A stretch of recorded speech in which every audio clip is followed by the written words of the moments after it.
Hello dear students, सबका स्वागत करता हूँ एक बार फिर से अपने इस यूट्यूब चैनल डिस्ट्रिक्ट ज्ञान में। तो आप सभी के काफ़ी सारे क्वेश्चंस, कमेंट्स या क्यूरीज आ रही हैं कि स्कूल ऑफ एमिनेंस और मेरिटोरियस स्कूल का 11th क्लास का जो रिजल्ट है वो कब तक आएगा। तो आज की जो वीडियो है वो रिजल्ट की अपडेट के बारे में है। इसके अलावा इस वीडियो में हम आपके साथ बात करेंगे कि जिन स्टूडेंट्स ने बोर्ड सेलेक्ट किया है, जो स्टूडेंट्स बोथ सेलेक्ट किया है, यानी कि स्कूल ऑफ एमिनेंस भी सिलेक्ट किया है और मेरिटोरियस भी सिलेक्ट किया है, वो क्या करेंगे, वो किस स्कूल में जाना चाहेंगे या किस तरह से जाएंगे, उसके बारे में बात करेंगे। इसके अलावा आपके 10th में जो मार्क्स आए हैं उसके अकॉर्डिंग क्या आपकी एलिजिबिलिटी बनती है स्कूल ऑफ एमिनेंस में या फिर मेरिटोरियस स्कूल के बारे में। तो इसके अलावा एडमिशन के प्रोसेस के बारे में भी इस वीडियो में हम जो बातें हैं वो डिस्कस करेंगे।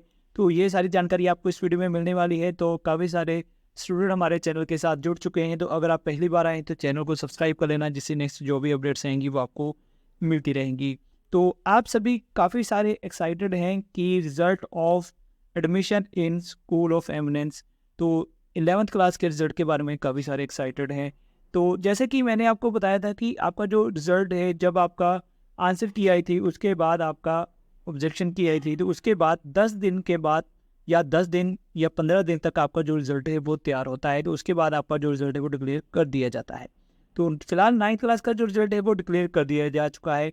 तो मैंने आपको बताया था कि आपका जो रिज़ल्ट है वो 20 अप्रैल से लेकर 25 अप्रैल तक डिक्लेयर किया जा सकता है। तो उसके पीछे क्या रीज़न है? तो देखिए, 9th क्लास में मैंने काफ़ी सारी जो वीडियोज़ पहले बनाई उसमें भी मैंने क्लियर किया था। तो फिर से रिपीट कर रहा हूँ। तो पहला जो रीज़न था कि जो स्टूडेंट्स की गिनती है 11th क्लास में, तो वो काफ़ी ज़्यादा है, ठीक है।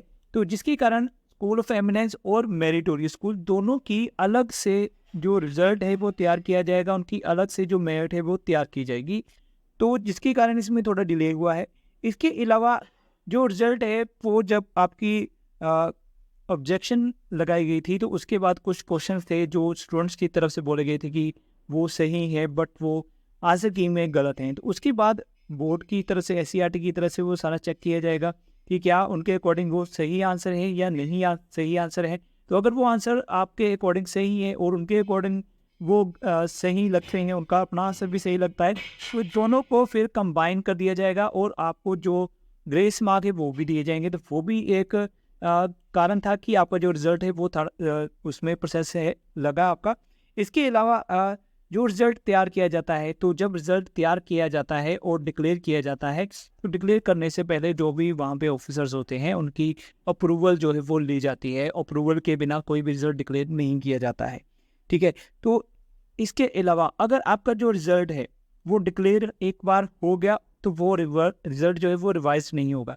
तो इसलिए जो भी रिज़ल्ट तैयार किया जाता है बड़े ध्यान से तैयार किया जाता है। जो भी आपकी मेरिट होती है उसके अकॉर्डिंग रिज़ल्ट जो है वो तैयार किया जाता है। आपके जितने नंबर है उसके अकॉर्डिंग आपका जो सारा प्रोसेस जो है वो किया जाता है, ताकि कोई भी स्टूडेंट्स का जो रिज़ल्ट है वो लेट ना हो या फिर उसका जो नंबर है वो ना, ऐसा ना हो कि गलत नंबर आ जाए वहाँ पे। या जो भी प्रोसेस होता है वो पूरी डिटेल के साथ तैयार किया जाता है, फिर ही आपका जो रिज़ल्ट है डिक्लेयर किया जाता है। क्योंकि बाद में कोई भी रिज़ल्ट रिवाइज नहीं होता है, इसलिए बड़े ध्यान से रिज़ल्ट जो है वो डिक्लेयर किया जाता है या फिर अपलोड किया जाता है।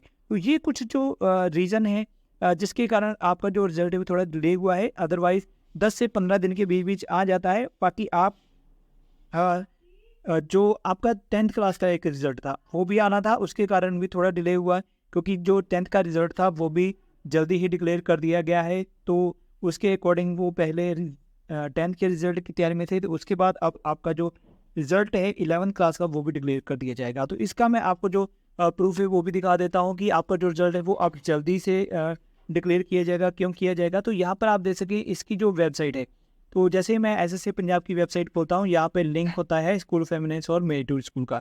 तो जब आप इस लिंक पे क्लिक करेंगे तो आप यहाँ पे देख सकते हैं, यहाँ पे जो वेबसाइट है वो ओपन नहीं हो रही है। इट मीन्स कि आपका जो रिज़ल्ट है वो मे भी शायद अपलोड हो रहा है, तो या इसमें कुछ अपडेशन चल रही है रिज़ल्ट को अपलोड करने के लिए।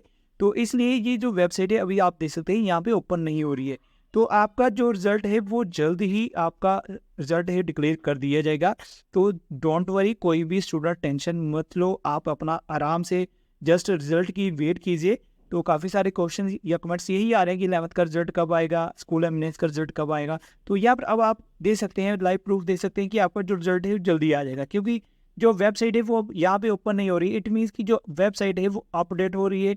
हो सकता है कि जो रिजल्ट है वो आपका 1-2 दिन में जल्दी ही डिक्लेयर कर दिया जाए, ठीक है। तो जो अपडेशन होती है, रिजल्ट को अपडेट करना होता है, कुछ लिंक्स जो है वो उन्होंने ऐड करने होते हैं या कुछ अपडेशन करनी होती है, तो मे बी इस रीज़न से जो वेबसाइट है वो भी ओपन नहीं हो रही है। तो नेक्स्ट मैंने जैसे आपको बताया था कि अब मैं बात करूँगा आपको कि जिन स्टूडेंट्स ने बोथ सेलेक्ट किया था वो अब क्या करेंगे। देखिए, आपकी अलग से जो मेरिट लिस्ट है या रिजल्ट जो है वो आएगा। स्कूल ऑफ एमिनेंस का आपकी अलग लिस्ट आएगी और मेरिटोरियस की अलग लिस्ट आएगी। तो दोनों में आपको चॉइस करना पड़ेगा, ठीक है।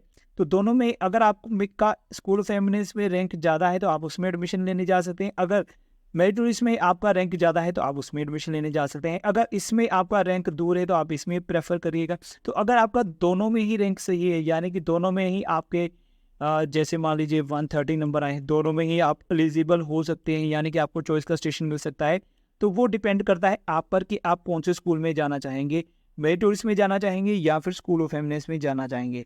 तो इस बात का आपने खुद ध्यान रखना है, ठीक है। उसके बाद अब मैं बात करूँगा 10th के मार्क्स के बारे में।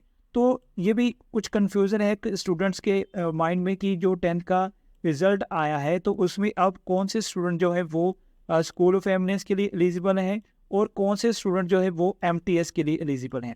तो देखिए, जो एमटीएस है उसमें जो कंडीशन है वो 70% मार्क्स होने चाहिए आपको जनरल कैटेगरी के लिए और 65% मार्क्स होने चाहिए आपको एससी कैटेगरी के लिए। अगर आपके इतने मार्क्स आ चुके हैं 10th क्लास में तो आप फिर मेरिटोरियस स्कूल के लिए एलिजिबल हैं। टेंशन लेने वाली कोई बात नहीं है, क्योंकि जो रिजल्ट आएगा उसका अलग प्रोसीजर होगा, ये सिर्फ रिजल्ट का है। अगर आप ये कंडीशन क्लियर कर लेते हैं तो आप एलिजिबल हो जाएंगे। अगर मैं स्कूल ऑफ एमिनेंस की बात करूं तो स्कूल ऑफ एमिनेंस में ऐसा कोई क्राइटेरिया नहीं कि आपके कितने परसेंट नंबर चाहिए।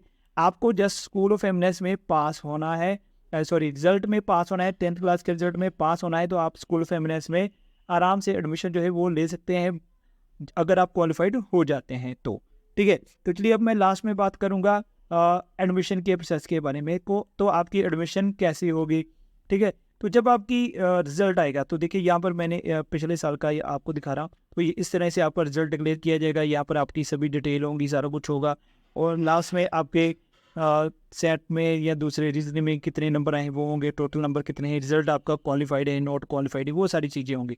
मैंने ये शीट नीचे नहीं दिखाई, पहले एक वीडियो अपलोड की थी तो वो कॉपीराइट स्ट्राइक के कारण वो वीडियो रिमूव कर दी गई थी, तो इसलिए स्टूडेंट्स की इसमें डिटेल है वो मैं नहीं दिखा रहा हूँ। तो जैसे आपका इस तरह से जो रिजल्ट है वो आएगा। तो देखिए, एडमिशन प्रोसेस क्या होगा। तो एडमिशन के लिए आपका स्कूल ऑफ एमिनेंस जो होगा वो आपका डिस्ट्रिक्ट वाइज रिजल्ट तैयार होगा, ठीक है। जो स्कूल ऑफ एमिनेंस होगा वो आपका डिस्ट्रिक्ट वाइज तैयार होगा और स्कूल वाइज, यानी कि जो भी आप स्कूल में एडमिशन लेना चाहते हैं। तो जैसे फॉर एग्जांपल मैं बात करूँगा किसी एक डिस्ट्रिक्ट की बात कर लेंगे, तो जैसे फॉर एग्जांपल कपूरथला की बात कर लेते हैं तो वहाँ पर 2 स्कूल हैं, ठीक है। तो आप सभी जैसे जानते हैं कि फगवाड़ा दूर है, कपूरथला भी दूर है। तो देखिए, जो स्टूडेंट कपूरथला में रहते हैं वो फगवाड़ा में नहीं जा सकते, जो फगवाड़ा में है वो कपूरथला में नहीं जा सकते, क्योंकि सेंटर में जलंधर आता है। तो इसलिए जो स्टूडेंट्स कपूरथला में है, कपूरथला स्कूल के नियर बाई होंगे वो कपूरथला स्कूल में एडमिशन ले सकते हैं, और जो फगवाड़ा के नियर बाई होंगे वो फगवाड़ा में एडमिशन ले सकते हैं। तो इस तरह आपका जो रिजल्ट तैयार होगा एडमिशन के लिए वो आपका डिस्ट्रिक्ट वाइज या फिर स्कूल वाइज तैयार होगा। और अगर मैं बात करूँ मेरिटोरियस के बारे में, तो मेरिटोरियस का जो रिजल्ट है वो आपका पूरा स्टेट वाइज, तो पूरा आपका स्टेट वाइज जो रिजल्ट है वो तैयार होगा या डिक्लेयर किया जाएगा। पूरी स्टेट में आपके जितने नंबर आए हैं वो होंगे, यानी कि पूरी स्टेट में से आपकी सिलेक्शन होगी। But meritorious school of eminence में आपका सिर्फ डिस्ट्रिक्ट में ही आपकी सिलेक्शन जो है वो होगी, ठीक है। तो इसके रिगार्डिंग जो सीट्स है वो कितनी कितनी सीट्स हैं, कैसे आपको सीट मिलेगी, तो उसकी पूरी मेरे पास शीट है, तो वो मैं नेक्स्ट वीडियो में आपको बता दूंगा जब आपका रिजल्ट डिक्लेयर होगा। तो फिलहाल आप रिजल्ट की वेट कीजिए, आपका रिजल्ट जल्दी ही डिक्लेयर होने वाला है। तो यहाँ पर भी मैंने आपको दिखा दिया कि अभी वेबसाइट जो है वो ओपन नहीं हो रही है, तो आपका रिजल्ट जो है वो जल्दी ही अपलोड हो जाएगा। टेंशन लेने वाली कोई बात नहीं है। बाकी आप जो भी आपका आंसर की के अकॉर्डिंग नंबर बनते हैं, अब देखना होगा कि क्या ऑब्जेक्शन आपकी तरफ से जो लगाई गई थी वो अप्रूव हो गई है या नहीं हुई है। तो रिजल्ट आने के बाद ही आप सबको क्लियर होगा। तो फिलहाल काफ़ी सारे आपके क्वेश्चन या डाउट थे, उम्मीद है कि वो सारे क्लियर हो गए होंगे। फिर भी कोई डाउट है या कुछ क्यूरी होगी तो कमेंट सेक्शन में लिख दीजिएगा। तो चलिए वीडियो को यहीं खत्म।